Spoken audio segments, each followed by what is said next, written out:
You know that feeling, right? Payday hits, the number in your account looks good for about 5 seconds, and then poof, you just watch it disappear. Rent, car payment, credit cards, and you're left scratching your head wondering how you can make a good living but have nothing to show for it. Well, let's talk about the invisible system that's designed to do exactly that. I want you to picture your future self. There are really two versions that could exist. One is stressed out, buried in payments, wondering where the time went. The other has freedom, real options. And the difference between those two people isn't luck. It's not some secret stock tip. It's about understanding the game that you're in. And that game often traps us in this really weird, frustrating place, being successfully broke. You're doing all the right things, you're earning good money, maybe even great money, but you're just always broke. Your bank account never seems to catch up to your paycheck. If that sounds even a little bit familiar, I promise you, you are not alone. Let's make this real. Take two guys, Liam and Harry. Same city, started with the same income. Liam focused on building actual wealth. Harry focused on funding the look of wealth. Today, Liam is financially calm, he drives a Camry, and he has a net worth of over $1.8 million.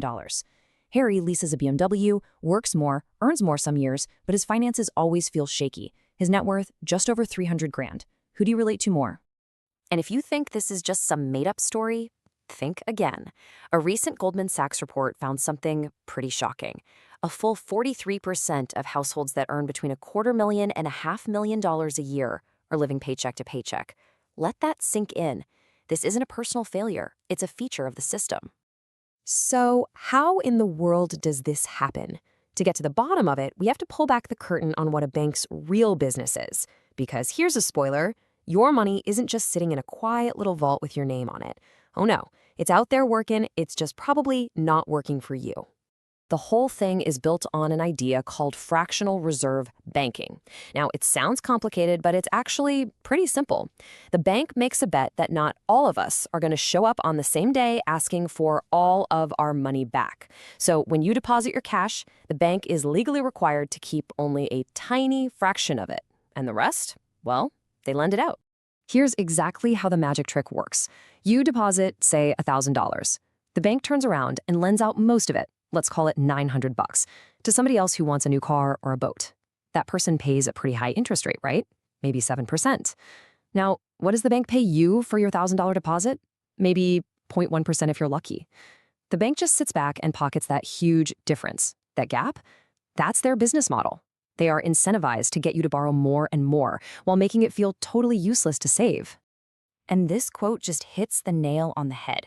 In our financial world, compound interest is always on, 24/7.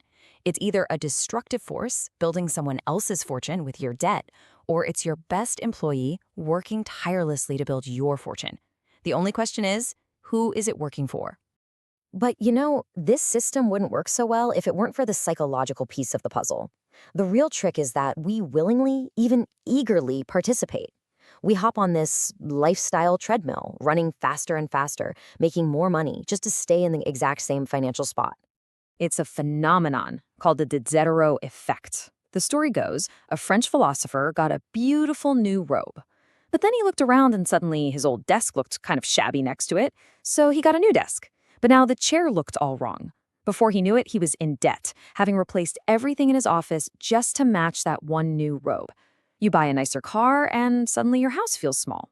Each upgrade makes sense on its own, but when you add them all up, they literally eat your net worth. The way you fix this is to just burn this simple truth into your brain. There's no prize at the finish line for having the fanciest stuff. There's no trophy for looking wealthy. The only thing that matters is the gap between what you earn and what you keep. That's the real scoreboard. Okay, so that's the trap. How do you get out of it? How do you stop playing the game and start building real, actual wealth? It's not about being cheap. It's about sequence.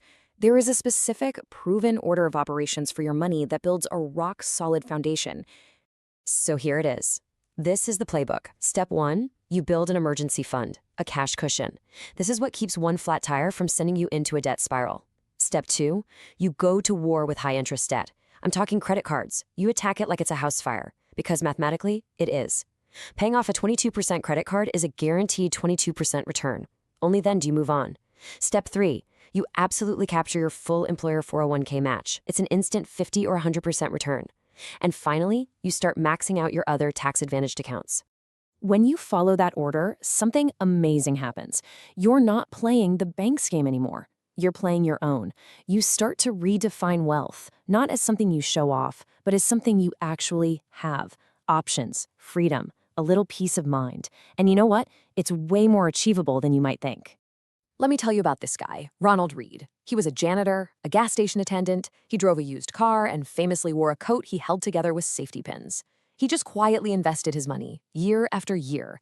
Nobody had any idea he was wealthy, until he died and left $8 million to his local library and hospital. He's the ultimate proof that building wealth has very little to do with your income and everything to do with consistency.